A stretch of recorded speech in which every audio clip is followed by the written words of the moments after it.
Justin Trudeau's a bit late into the situation. It's almost like it's turning into um, like everyone's doing it, so let me do it too type of thing. It's not like, oh, I'm gonna support these guys because I generally care about them. It's more like it's a trend now. It's a political trend, so I'm just gonna speak out on it. And I want that to change. I don't want it to be a trend anymore. I want them to literally care about our country and do something about it. Vocational skills training centers has a pleasant ring to it, don't you think? That's the term China's communist government prefers to call the detaining, brainwashing, enslaving, and the performing of cultural genocide on Muslim Uyghurs. Drea Humphrey here with Rebel News, bringing you another report on the oppression of the Uyghurs, also shedding more light on the complete disregard of human rights that China's government has for those who share beliefs that don't align with their own ideology. In a summary of a 137-page spreadsheet from the New York Times regarding how China tracked detainees and their families, the Washington Post reports that the Uyghurs are forced into concentration camps for things like maintaining what the Chinese Communist Party considers to be a heavy religious environment at home, or maybe they just wear a beard, or they attend a funeral, or they got their passport, or had more than one child. All basic things that humans should be free to do without the approval of their government. So where is the outrage? This has been happening for years, and we already know that the Muslim Uyghurs are not the only religious group to suffer from China's communist government. As reported by The Hindu, in June, President Trump signed a legislation that called for the sanctions over the repression of China's Uyghur Muslims. Also, with a little less action, but still some talk, earlier this month, Justin Trudeau publicly expressed concern for the protection of human rights in places like Hong Kong and with the Muslim Uyghurs. Canada's Conservative Party worked very hard to ensure the Subcommittee on International Human Rights recognized the genocide of the Uyghurs that is occurring right now as I bring you this report.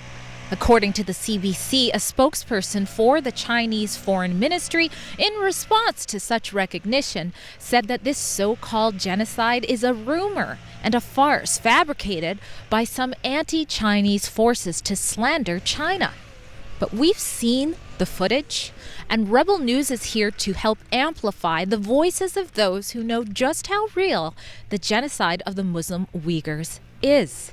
Canada may be getting under China's skin by bringing attention to the genocide, but many believe a lot more needs to be done. Recently, I spoke with some of the attendees at the March Against China's Concentration Camps, which was hosted by the Vancouver Uyghur Association. Protesters met up at the Vancouver Art Gallery before marching over to the city's Chinese consulate to make sure that those around could hear their warnings. Here's what they had to say. You guys are marching, you're out here at the Vancouver Art Gallery now. What is the message you want to get across to Canadians today? It's not really a message anymore because the whole world knows about it at this point. It's just the fact that they're either choosing to do something about it or not. We're protesting about the 3 million Uyghurs that are currently in concentration camps by the Chinese government. It's like almost we could say the second Holocaust that we said would never happen again, which is now happening. And people are brainwashed, millions dead. We have satellite footage and evidence of the concentration camps they're being put in, organ harvesting, rape, forced marriage. Just because we wanted to practice our religion, we didn't have that right, and they didn't want to give us that right. And everyone who wanted to practice their religion is put into concentration camps. For example, I can't talk from here. I cannot call my grandparents or any of my relatives that are living currently in China because everyone that lives that way either fears that if we call them, they're going to be put in there, or they just just can't pick up the phone at that point. And there's Han Chinese citizens being forced into Uyghur houses to monitor them from not doing things that they are not allowed to do by the Chinese government. So we just want to send a message that you can do something. Everyone can do something. All the countries know about this. It's no longer a secret. So it's just what kind of a human being you are at this point. The Chinese Communist Party has denied the existence of these camps. We need to use our freedom and we need to do better. What brought you to this protest today? Why is it important to be here? Well, my friend brought it up. He said it was a human. You don't have to be Muslim, and you don't have to belong to any religion when you just have to join us. It's just a human genocide. If you have a bit of humanity in you, you'll definitely come out. As a Sikh, I've faced genocide in India. Well, not personally me, but my elders have faced genocide in India back in 1984 when they attacked our main religion base, which was Golden Temple in India. So I mean, it hits home when you talk about all this, like wiping out an entire maybe religion in our case, or an entire ethnicity in this case. So I definitely hit home, and I wanted to help in any way I can.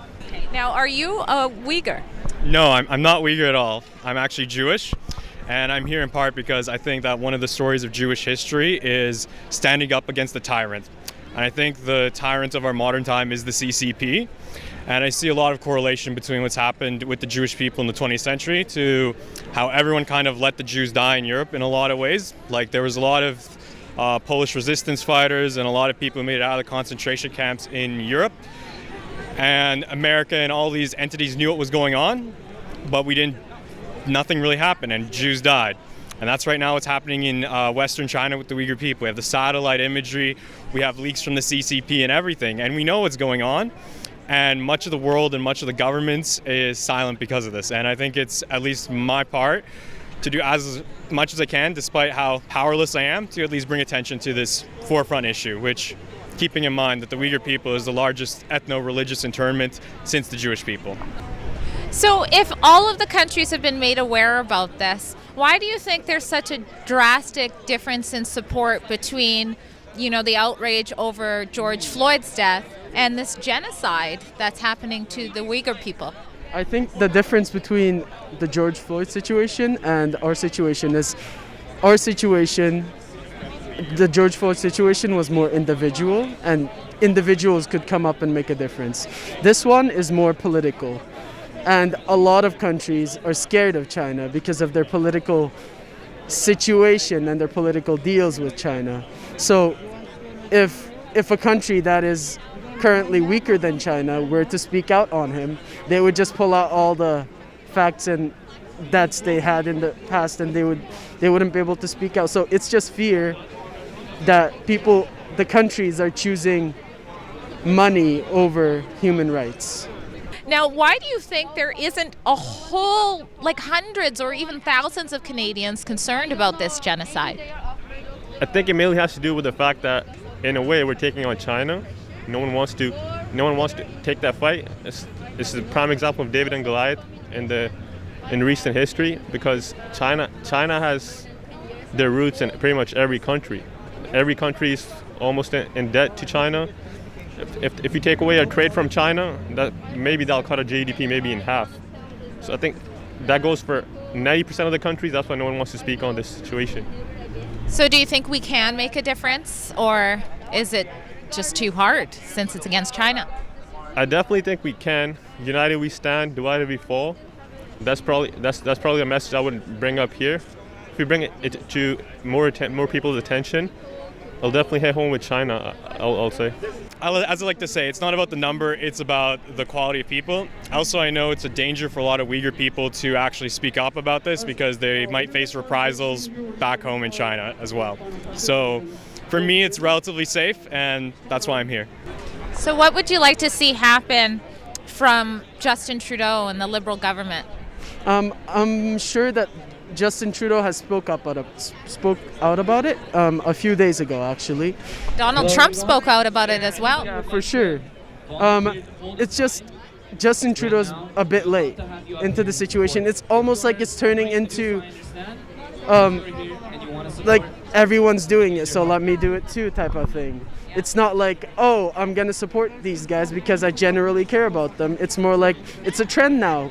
It's a political trend, so I'm just gonna speak out on it. And I want that to change. I don't want it to be a trend anymore. I want them to literally care about our country and do something about it.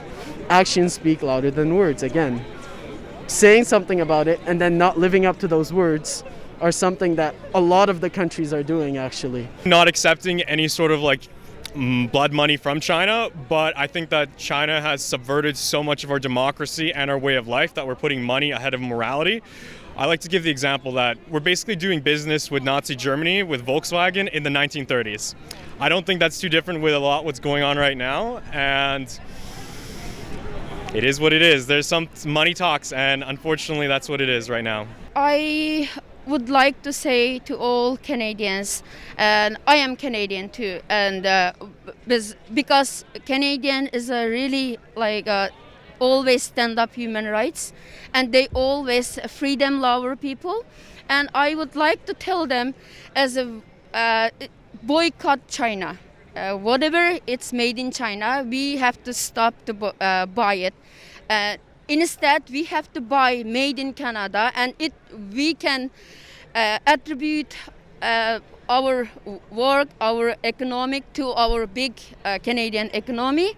And also, I want to say is that if anyone stand against Holocaust of Uyghur, and please write your MP, local MP, and write letter to Justin Trudeau.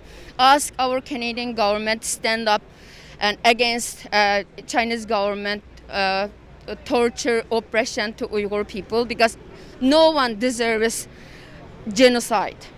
And then whatever, regardless, whatever our religion, whatever our nation, we should stand up together and against the genocide of Uyghurs. Well, I couldn't agree anymore. You're absolutely right. Thank you. At Rebel News, we bring you the other side of the story, and we often take action while doing so. We've hired a top lawyer who specializes in Chinese human rights abuses to draft a formal complaint to the United Nations High Commissioner for Human Rights regarding the illegal detainment of our two Canadian brothers, Michael Kovrig and Michael Spavar. Both Michaels are suffering in a dark cell in China right now, so if you would like to help support our fight to bring them back home, please head to freethetwomichaels.com. We appreciate your support.